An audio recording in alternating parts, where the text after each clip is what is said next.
주여 당신께 감사를 드립니다. 다시 한번 우리에게 말씀을 열어주시기 원합니다.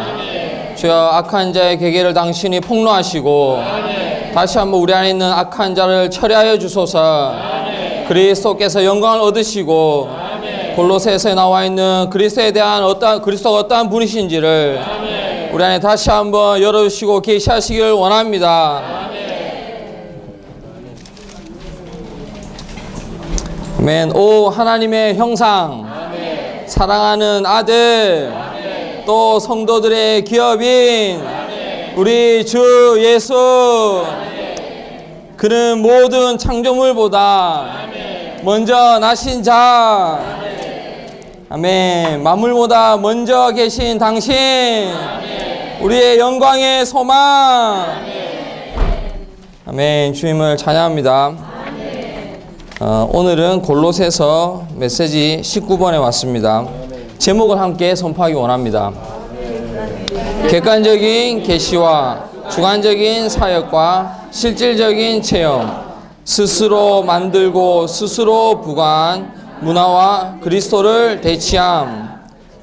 아멘. 오늘 로마 숫자 1번에서는 어떤 객관적인 진리들을 이렇게 조금 이렇게 설명을 하고, 이번에서는 약간의 실질적인 체험의 방면을 교통하기 원합니다.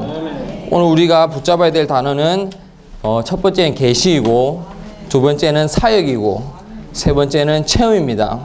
그리고 소극적인 한 방면이 바로 문화입니다. 근데 그냥 문화가 아니라 스스로 만들고 스스로 부과한 문화입니다. 아멘. 말씀을 좀 보기 원합니다. 오늘 말씀은 굉장히 광범위합니다.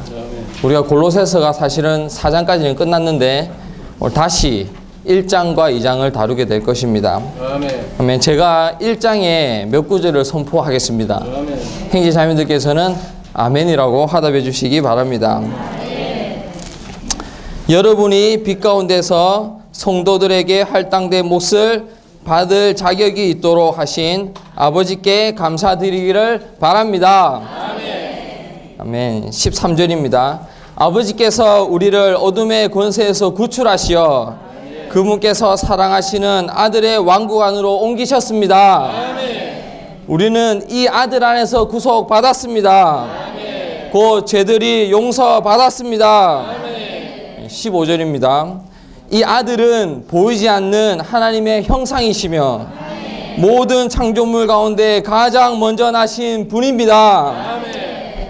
아멘. 17절입니다.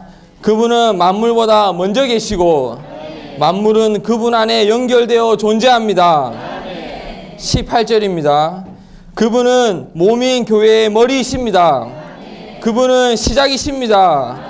그분은 죽은 사람들 가운데 가장 먼저 나신 분이십니다. 19절입니다. 모든 충만은 그분 안에 거하는 것을 기뻐합니다. 아멘. 이러한 계시들이 1장에 나와 있습니다. 아멘. 이번에는 함께 선포하기 원합니다. 골로새서 1장 24절 25절입니다. 아멘.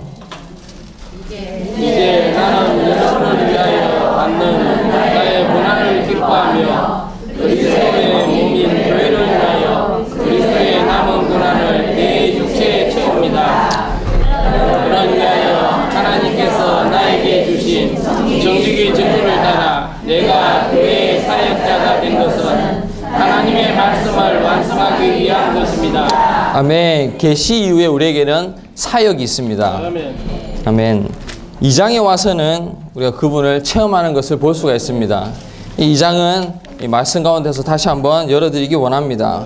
그래서 우리가 객관적인 계시와 주관적인 사역과 실질적인 체험에 우리가 조금 이렇게 공부를 받기 원합니다. 아멘. 성경은 높은 고봉들이 많은, 그죠? 고봉이라죠, 그죠? 봉우리가 있는 많은 하나의 시온산으로 비유될 수가 있습니다. 이 봉우리 중에서 가장 높은 봉우리가 바로 골로새서입니다. 이 골로새서는 모든 다른 서신도 마찬가지겠지만 거기에는 어떤 어두운 배경이 있었습니다. 이러한 어두운 배경은 이러한 사도들로 하여금 어떤 그리스도를 계시할 수 있는 근거를 제공함을 볼 수가 있습니다. 아멘. 그런데 골로새서는 가장 높은 그리스도에 대한 어떠함을 계시하고 있습니다. 왜냐하면 악한 자가 가장 간교하게 숨어 있는 곳이 바로 골로새 교회의 상황이었기 때문입니다. 악한 자가 이렇게 간교에 숨어 있으면 있을수록 그리스도는 더 높은 계시로 우리에게 전달됨을 볼 수가 있습니다. 아멘. 주님을 찬양합니다. 바울이 이러한 상황을 봤을 때 바울은 분명히 하나의 부담을 가졌을 겁니다. 우리가 이상소연님의 메시지를 추구하면 아시겠지만 만유를 포함한 그리스도나 정상적인 그리스도의 생활, 우리가 많은 메시지를 추구하지만 여기에는 어떤 하나의 부담이 있습니다. 우리가 정상적인 그리스도의 생활이라는 책을 보면 거기에는 우리가 정말 어떻게 사는 것이 정상적으로 사는 것에 대한 어떠한 부담이 있습니다. 바울의 글을 보면 여기에는 부담이 있습니다. 고린도 전서를 보면 여기에 11가지 문제가 있었습니다. 분열도 있었고 악한 형제를 다루는 것도 있었고 또 소송의 문제도 있었고 결혼의 문제, 먹는 것의 문제가 있었습니다. 누가 봐도 이 고린도 교회 생활을 했었다면 교회가 이러면 되면 안 된다. 우리도 아마 많은 부담을 받았을 것입니다. 바울이 고린도의 상황을 봤을 때 정말 부담이 생겼습니다. 교회 상황을 봤을 때 어떤 부담이 생겼습니다. 그래서 고린도 전서를 쓰게 되었습니다. 갈라디아서도 마찬가지입니다. 갈라디아서에 봤을 때 모든 성도들이 어떤 율법의 요땅에 빠져드는 것을 보았습니다. 그래서 바울은 어떠한 부담이 생겼습니다. 이러한 부담을 통해서 갈라디아서가 쓰여진 것입니다. 오늘의 우리의 교회 상황은 어떻습니까? 교회 상황을 볼 때 정말 좋고 달콤하기도 하지만 정말 우리는 부담이 있어야 합니다. 우리는 상황을 봤을 때 이렇게 애통해하는 마음이 있어야 합니다. 근데 골로새서에 오면 아마 고린도전서와는 다르게 이러한 부담이 없을 가능성이 많습니다. 왜냐하면 매우 상황이 정상적으로 보였기 때문입니다. 이 문화는 우리 뼛속 깊이 숨어있고 옳은 것이었기 때문에 정말 영 안에 있지 않으면 이 교회가 어떠한 상황인지 알 수가 없었을 것입니다. 그래서 가장 많이 강교한 자가 숨어있는 곳이 바로 골로새서이고 여기에서 바울은 부담을 가지고 골로새서 열게 되었습니다. 우리가 요한의 글을 봐도 마찬가지입니다. 요한계시록 보면 어떻습니까? 여기에 교회들이 많은 문제가 있었습니다. 요한이 밤모섬에서 이러한 것들에 대한 부담이 생겼을 겁니다.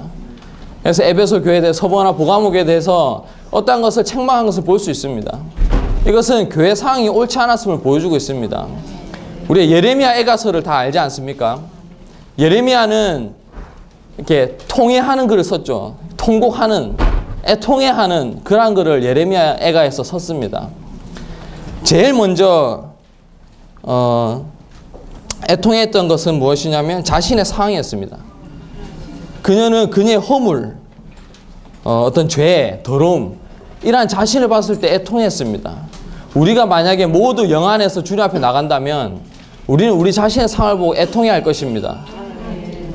우리가 영 안에 없다면 우리는 만족하는 삶을 살 수 있겠지만 우리가 영 안에 있다면 우리 모두는 아침부터 시작해서 밤까지 정말 그리스도 살지 않는 것으로 인해서 우리는 애통해야 할 것입니다.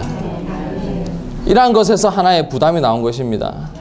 두 번째, 이 예레미야가 애통했던 것은 바로 이 성전이 회파된 것이었습니다. 예레미야는 성전이 회파된 상을 다 보았습니다. 지체들이라면 그 백성들이, 이스라엘 백성들이 포로로 끌려가고 죽임을 당하고 성전이 회파되고 이런 것을 보고 주님께 애통해하면서 주의 이름을 부르는 것을 볼 수가 있습니다. 우리 오늘 상황이 우리가 영 안에 있다면 우리는 우리 자신을 정말 돌이켜 보아야 합니다. 우리 자신을 보고 애통해야 할 필요가 있습니다. 또 우리 교회 상황이 정말 옳지 않다면 우리의 소그룹 상황이나 어떤 기도 집회나 이런 것들이 옳지 않다면 우리는 주님 앞에 엎드릴 필요가 있습니다. 이 바울과 같이 우리는 애통해하고 수고하고 분투하고 전력을 다하고 목숨을 다하고 우리는 이러한 교회 생활이 필요합니다. 주님을 찬양합니다. 사도행전에 두 사역이 있습니다. 우리 다 아시겠지만 하나는 베드로의 사역입니다. 또 하나는 바울의 사역입니다. 전반부의 베드로의 사역을 보면 굉장히 놀랍습니다. 베드로는 이렇게 복음서에 보면 굉장히 이렇게 성미가 급하고 실수도 많이 하고 그러한 자였지만 이 사도행전을 보면 굉장히 담대해져 있습니다. 2장 3장에 보면 영으로 충만되어 있습니다. 바울이 한 번은 3,000명을 구원시켰습니다. 베드로죠. 한 번은 3,000명을 구원시켰고 또 한 번은 남자만 5,000명을 구원시켰습니다. 그런데 베드로를 보면 말씀을 전하는데 다른 예시를 전하지 않았습니다. 베드로가 전한 건 딱 하나밖에 없는데 뭐냐면 그리스도의 죽음과 부활입니다. 다만 시편을 사용해서 또는 뭐죠? 또 뭘 사용했죠? 시편과 요엘서와 레위기와 신명기 이런 구약들의 말씀을 가지고 다만 선포했습니다. 여러분들이 죽인 그리스도를 하나님께서 살리셨다. 회개하십시오. 침례를 받고 성령을 받으십시오. 이것이 베드로의 복음이었습니다. 어떠한 다른 예시가 없었습니다. 우리가 복음을 전할 때 장갑의 예시를 많이 들지 않습니까? 설명을 하기 위해서. 베드로에게는 그런 것이 필요 없습니다. 성령으로 충만했습니다. 다만 그분은 죽었고 그분은 부활하셨다. 이 말씀을 전했는데 3,000명이 구원을 받았습니다. 이 말씀을 전했는데 남자만 5,000명이 침례를 받았습니다.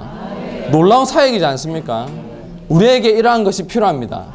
신원할 때 많은 여화들을 끌고 올 생각을 하지 마시고 먼저는 우리는 영 안에서 불탈 필요가 있습니다. 그리스도에 대한 계시는 영 안에 있는 것입니다. 오늘날 우리의 봉사와 교회 생활이 많이 가련한 이유는 영 안에 있지 않기 때문입니다. 영 안으로 돌이키지 않기 때문입니다. 영 안으로 돌이키는 것이 우리에게 어떠한 계시를 보여줍니다. 이러한 계시는 우리로 하여금 그리스도를 살게 하는 것입니다. 주님을 찬양합니다. 하지만 베드로의 사역은 또 다릅니다. 바울의 사역은 또 다릅니다. 오늘 제가 실수를 많이 하네요. 바울의 사역은 또 다릅니다. 그러한 놀라운 강한 영으로 인한 어떤 3,000명, 5,000명의 구원은 없었지만 바울은 또 다른 분투를 했는데 그것은 뭐냐면 각 사람을 권면하고 각 사람을 가르치고 각 사람이 성장할 수 있도록 장성한 분량에 이르도록 이러한 사역을 하였습니다.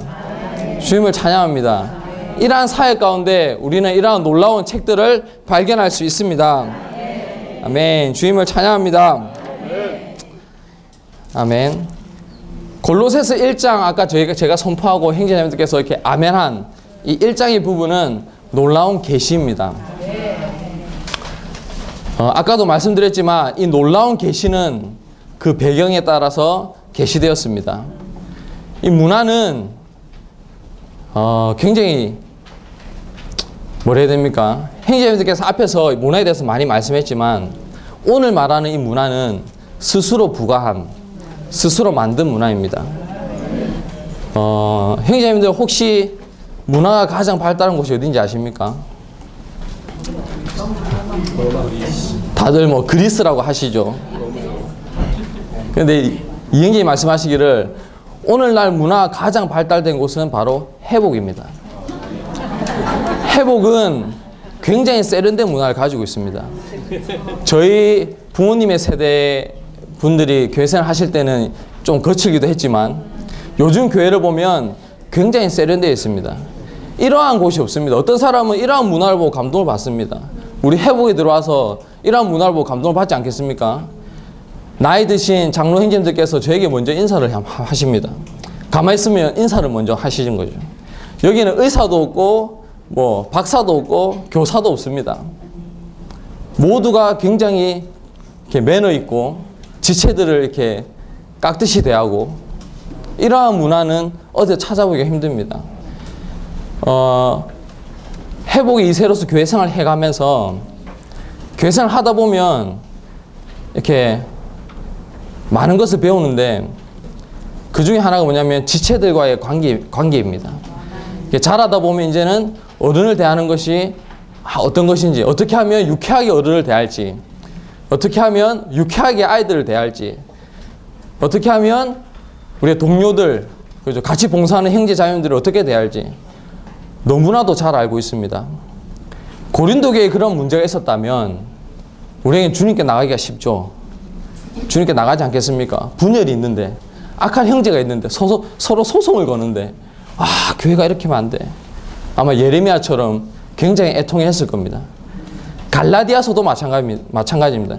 이러한 종교는 하나의 규율과 규례입니다. 여러분은 전부 다 5시에 일어나서 아침을 하셔야 됩니다. 라고 한 분이 교통을 했다면 여러분도 힘들어하지 않겠습니까? 어떠한 규례는 또 드러나기가 그렇게 어렵지 않습니다. 근데 이러한 문화, 우리가 회복 안에 살면서 이렇게 조성되는 어떤 세련된 문화, 이 문화는 우리로 하여금 만족하게 합니다. 애통해 할 생각조차 못하는 거죠. 너무나 좋지 않습니까? 제가 지체들을 대하면서 고개를 숙이고 이렇게 자녀들은 어머니처럼 대하고 이렇게 나이 드신 형제들은 아버지처럼 대하고 이러한 성경에 많은 좋은 것들이 있습니다. 그래서 그것을 대하려고 합니다. 부모님께 존중해야 된다. 주님이 주신 권위이다. 우리가 다 알지 않습니까? 그래서 그렇게 합니다. 하지만 이거는 우리에게 세련된 문화입니다. 제가 세상에 나가서 세상 사람들 만나보면 외모는 이렇지만 매우 제가 세련된 줄 알고 있습니다. 매너도 있고 사람 대하는 것도 이렇게 잘하고, 그 다음에 특히 우리는 여기 부자도 없고 가난한 사람도 없지 않습니까? 부유한 사람은 어떻게 대하는지도 잘 알고 있습니다. 가난한 사람도 어떻게 대하는지 잘 알고 있습니다. 굉장히 세련되어지고 그리스 문화보다 우리는 더 세련된 문화를 가지고 있습니다. 이 문화는 그리스도를 살게 하는데 대적이라고 하였습니다. 대적이라고 하였습니다. 주님을 찬양합니다. 제가 결혼한 지 2주가 되었습니다. 1주는 신혼여행을 갔다 오고 이제 1주가 됐는데, 저는 주말 부부로 갑니다. 이렇게 자매가 금요일 되면 집에 와서 이렇게 이제 하고 있는데, 제가 어렸을 때 저희 부모님이 가정을 너무 많이 여셔가지고 지체들이 항상 왔다 갔다 했습니다. 그래서 저는 초등학생 때부터 설거지를 해왔습니다. 설거지는 굉장히 자신 있는 저희 하나의 분야입니다. 근데 저는 고무장갑을 끼고 설거지를 해본 적이 없습니다. 고무장갑 끼면 그릇이 얼마나 빳빳하게 씻겨지는지 감이 오지 않습니다. 자매님들이 이해 못 하시겠지만 실시간 집회 같은 큰 집회 외에는 저는 무조건 고무장갑을 끼지 않고 설거지 합니다. 자매가 이제 직장생활 하기 때문에 저는 도와주고 싶었습니다. 밥을 먹고 설거지 하려는데 고무장갑을 껴라고 합니다. 20년간 고무장갑을 껴본 적이 없는데 고무장갑을 껴라니까 생각이 들어왔습니다. 근데 제가 고무장갑을 끼지 않으면 어려움이 오겠죠. 결혼생활에 어려움이 올 것 같아가지고 고무장갑을 끼고 설거지를 했습니다. 설거지가 접시 2개, 밥그릇 2개, 수저 2개, 젓가락 4짝이었는데 이것을 하기 위해서 고무장갑을 끼는 자체가 이해가 되지 않았습니다. 어쨌든 이 고무장갑을 꼈는데 안에서 그리스도로 살고 제가 한 것이 아닙니다. 제 자신을 돌이켜볼 때 저는 평일은 여근식이라는 문화 아래 살고 주말이 되면 자매님의 문화 아래 살고 있습니다. 화평을 이루니까 주님이 필요 없는 것입니다. 화평을 이뤘고 너무 사이가 좋으니까 우리는 주님이 필요 없는 것이죠. 우리에게 많은 문화들이 회복 안에 숨겨져 있습니다. 이 문화는 그리스도를 살게 하는데, 건축하는데 너무나 큰 방해를 준다는 것입니다. 아멘. 우리가 이런 문화를, 이런 문화가 이렇게 우리가 심지어 기도하는데 악한 자가 공격합니다. 우리의 기도가 많은 때는 자신을 위한 기도고 자신 안에 있는 기도가 많습니다. 지체들과 함께 기도할 때도 많은 생각이 들어오죠. 옆에 지체가 아멘을 할까? 내가 좋은 기도를 해서 아멘을 크게 받아야 되는데, 근데 혼자 있을 때도, 집에 혼자 기도하는데도 정말 많은 나의 의견과 생각들로 기도하게 됩니다. 악한 자는 이렇게 숨어 있습니다. 우리는 깨어 있어야 합니다. 우리가 문화 가운데 있는 것에서 우리는 돌이켜서 그리스도로 사는 생활을 하기 원합니다. 아멘. 그래서 골로새서 1장 아까 9절부터 23절까지 이런 놀라운 그리스도가 계시되어 있습니다. 이 계시되어 있지만 이것은 객관적인 것입니다. 그래서 제목에 보면 뭐라 되어 있습니까? 객관적인 계시라고 되어 있습니다. 이 객관적인 계시가 우리 안에 주관적으로 분배될 필요가 있습니다. 그 부분이 뭐냐면 바로 24절부터 29절까지를 말하고 있습니다. 여기에 보면 25절에 보면 우리 앞에서 다 한 거기 때문에 또 복습하는 차원에서 25절에 보면 교회의 사역자가 되었다고 말하고 있습니다. 여기 보면 수식어가 있는데 첫 번째는 교회의 사역자입니다. 바울이 사역자였는데 교회의 사역자, 교회를 건축하기 위한 사역자였습니다. 근데 교회를 어떻게 건축하느냐? 그 앞에 보면 뭐라 되어 있습니까? 청지기 직분을 따라라고 되어 있습니다. 우리가 사역자로 얘기할 때 어디서 강의를 하고 그다음에 선교 활동을 하고 이러한 것을 생각할지 모르겠지만 성경에 게시되어 있는 바울의 사역은 그러한 사역이 아니었습니다. 청지기 직분에 따른 사역자였습니다. 우리가 안메시지 다 했겠지만 청지기 직분은 무엇입니까? 하나님의 경륜과 동일한 단어입니다. 하나님의 경륜은 한마디로 뭐라 할 수 있습니까? 분배입니다. 하나님의 경륜은 분배입니다. 이 분배의 일이 우리에게 주어졌을 때 우리는 청지기 직분이라고 하는 겁니다. 우리가 그리스도를 가지고 분배할 때 우리는 청지기 직분을 수행하는 사람들입니다. 이 청지기 직분에 따른 사역자라는 말은 이 사역은 그리스도를 분배하는 사역입니다. 설교 활동을 하는 사역이 아니라 어떤 개척을 위한 사역이 아니라 어떤 일을 하든지 우리는 그리스도를 분배하는 이 사역을 말하고 있습니다. 이런 객관적인 그리스도가 우리에게 분배되어야 됩니다. 그러기 위해서는 무엇이 필요하냐면 그 앞구절에 있는 고난이 필요합니다. 계시의 고난이 더해졌을 때 우리는 사역이라고 말하지 않습니까? 바울의 청지집의 사역은 어떠한 고난이 필요했습니다. 이 고난이 우리가 바울과 같은 고난은 없지만 이 고난을 좀 쉽게 얘기하면 어떤 제한이라고 말할 수 있습니다. 우리가 아침에 일찍 일어나야 합니다. 해가 뜰 때 우리는 같이 눈을 떠야 합니다. 이건 하나의 제한입니다. 우리가 지체를 이렇게 방문하고 지체에게 가정을 열고 물질을 쏟아붓고 시간을 투자하고 이것은 전부 다 하나의 제한입니다. 이러한 제한을 통해서 우리는 그리스도를 공급할 수 있습니다. 실한 지체도 우리는 받아야 합니다. 이것이 하나의 제한입니다. 이것은 하나의 고난이라고 할 수 있죠. 이런 고난을 통과할 때 심지어 우리의 선호를 다 내려놔야 될 때도 있고 이주해야 될 때도 있습니다. 이런 고난을 통과할 때 우리는 이 직분을 수행할 수가 있습니다. 그리고 나서 뒤에서 뭐랬냐면 사역자가 된 것은 하나님의 말씀을 완성하기 위한 것입니다. 바울을 통해서 하나님의 말씀이 완성되었지만 이 완성은 객관적인 계시에 따른 것으로는 부족합니다. 여기서 말하는 것은 청지기의 직분에 따른 사역자가 되었을 때에 하나님의 말씀을 완성한다고 말하고 있습니다. 그럼 이 하나님의 말씀은 무엇이냐면 주관적으로 그리스도를 사역하는 것에 달려있다는 것입니다. 바울의 시대에 바울이 주관적인 그리스도를 사역했지만 오늘날 그분의 말씀이 다 완성됐다고 할 수 없는 것은 아직까지 그분의 몸이 건축되지 않았습니다. 아직까지 구원받아야 될 많은 사람들이 있습니다. 먼저는 그리스도가 그들 안에 거해야 하고 그 두 번째는 자라야 합니다. 이렇게 주관적으로 우리가 분배할 때 이것이 바로 하나님의 말씀을 완성하는 거라고 말하고 있습니다. 그래서 앞에 메시지에서 뭐라고 했습니까? 우리가 하나님의 말씀을 완성하는 것은 우리에게 주어졌다는 것입니다. 우리는 복음을 전파해야 될 뿐 아니라 지체들과 어린 자들에게 이러한 말씀들을 공급하고 분배해야 합니다. 우리는 하나님의 말씀을 완성하고 있는 자들이 되어야 합니다. 아멘. 주님을 찬양합니다.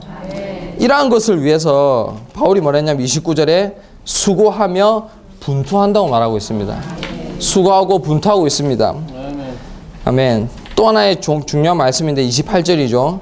우리가 그분을 전파하여 온갖 지혜로 각 사람에게 권면하고 각 사람을 가르치는 것은 그리스도 안에서 충분히 성장한 사람으로 하나님께 드리기 위한 것입니다. 이것이 바로 하나님의 말씀을 완성하는 것입니다. 우리는 각 사람을 권면해야 됩니다. 혹시 한 지체를 목양해서 찾아가 본 적이 있습니까? 우리는 찾아가서 그리스도를 심어줘야 합니다. 그 다음에 거기서 끝나면 안 되겠죠. 우리는 끊임없이 찾아가고 권면해서 결국 장성한 충분히 성장한, 그죠? 그리스도 안에서 충분히 성장한 사람으로 하나님께 드려야 합니다. 이것이 우리의 위임입니다. 아멘. 그래서 우리는 첫 번째는 어떤 객관적인 계시가 필요하죠. 이 객관적인 계시가 우리 안에 공급되어지고 사역되어지기 위해서는 무엇이 필요하냐면 이러한 사역, 청지직분에 따른 사역, 고난에 따른 사역, 그분을 분배하는 이러한 사역이 필요합니다. 아멘. 계율을 조금 보기 원합니다. 로마서 1번을 함께 선포하기 원합니다.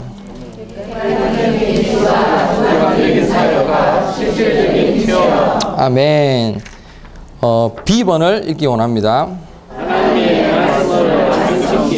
자, 이건 아까 제가 설명했고, 자, 그 다음에 C를 선포하기 원합니다.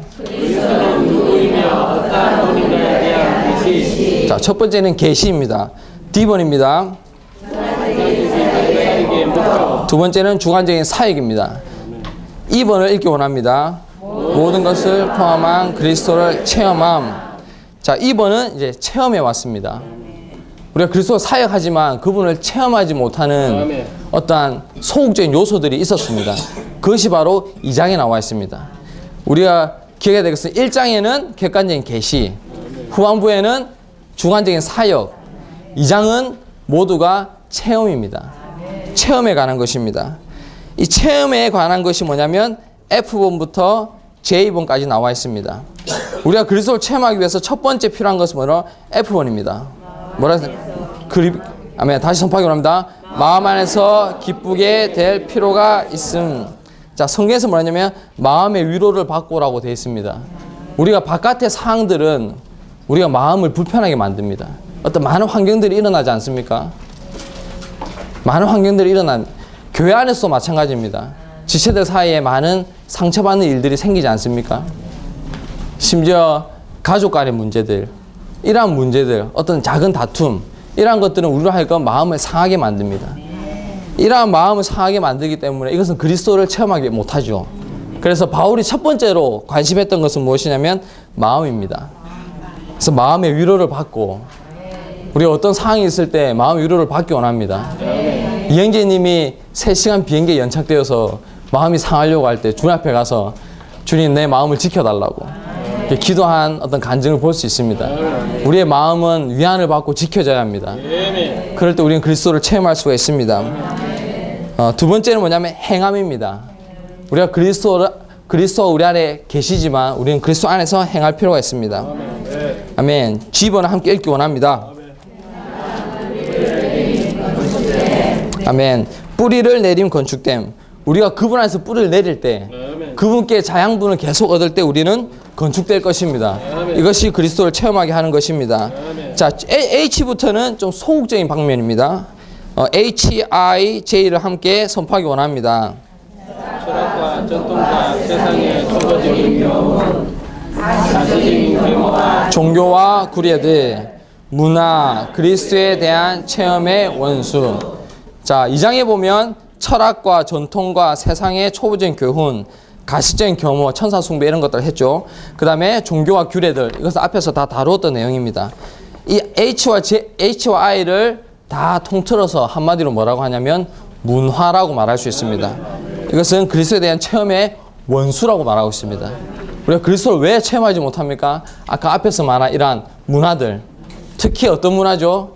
회복 안에 세련되어지고 우리가 스스로가 만든 이러한 문화들, 이러한 문화들은 그리스도를 체험하는 것의 원수라고 말하고 있습니다. 아멘. 문화가 필요 없는 것은 아닙니다.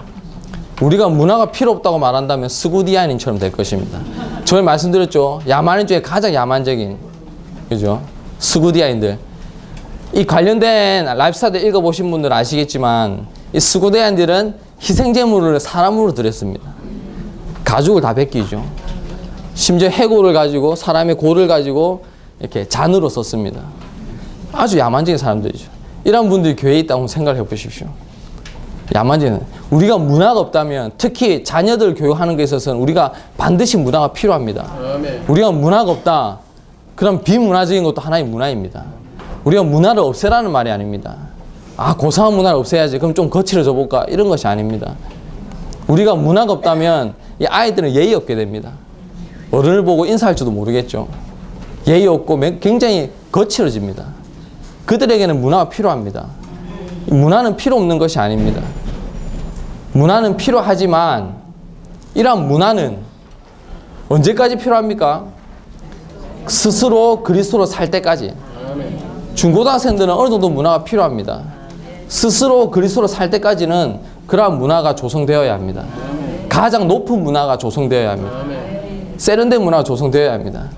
하지만 우리가 그리스도를 스스로 살 수 있을 때가 되었을 때는 이러한 문화는 하나의 원수가 된다는 것입니다.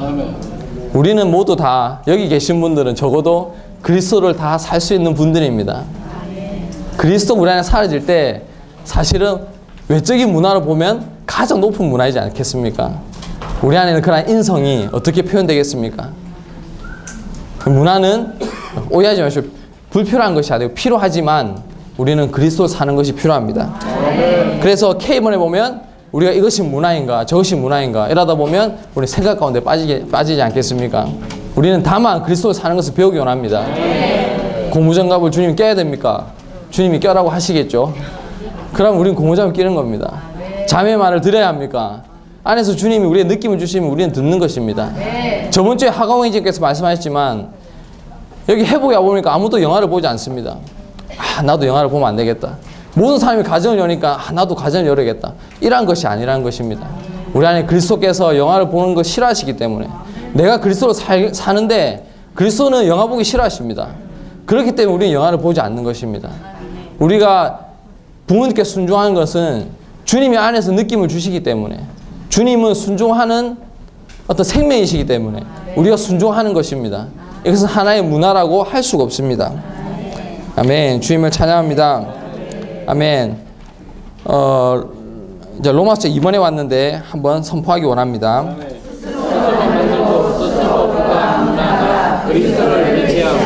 아멘. A번입니다. 그리스도에 대한 강대한 배신. 아멘. B번입니다. 교회가 문화에 의해 침략하다. 아멘. C번입니다. 만물이 그리스도 안에서 창조됨. 아멘. D번. 오직 그리스도만을 위한 여지가 있어. 아멘. 2번입니다. 문화에 대한 바울의 우려. 아멘. F번. 그리스도에 의해서 보다 문화에 의해서 살고 있어. 아멘. G번. 그 속에 방임물이 문화. 아멘. H번. 문화와 의견들. 아멘. 앞에서 다 한 부분인데 이 문화와 의견들 교회 건축을 많이 방해하고 생명의 자람을 방해하는 것이 하나의 의견입니다. 이행님 한번 이런 말씀하셨죠. 여러분들은 충분히 먹었다. 영양분은 충분히 섭취했다. 하지만 여기서 갉아먹는 세균들이 있다. 이 세균들이 바로 의견이라고 하였습니다. 우리는 사실은 이 메시지를 다 알지 않습니까? 이 진리를 다 알지 않습니까? 근데 우리는 잘 알지 않습니다. 왜냐하면 이러한 영양분을 다 갉아먹기 때문이죠. 어떤 의견들, 어떤 자매님이 한마디 하면 모든 사람이 십자가를 져야 됩니다. 그죠? 하나의 의견이 아무도 죽지 않아. 그분이 죽든지 아니면 다른 사람이 다 죽으면 되는데 모든 사람의 의견이 있습니다. 말한 그 자매도 의견이 있고 듣는 사람도 안에서 다 의견이 있습니다. 이런 의견들은 생명을 자람을 방해하죠. 다 갉아먹습니다. 건축하지 못하게 하는데 이 의견이 어디서 나오냐면 바로 문화에서 나옵니다. 우리가 만든 그 문화, 스스로 만든 문화, 이러한 문화가 의견을 산출하는 것입니다. 이것은 매우 교회 안에서 심각한 일입니다. 이런 의견들과 이러한 세련된 문화들, 이러한 것들에서 벗어나기 원합니다.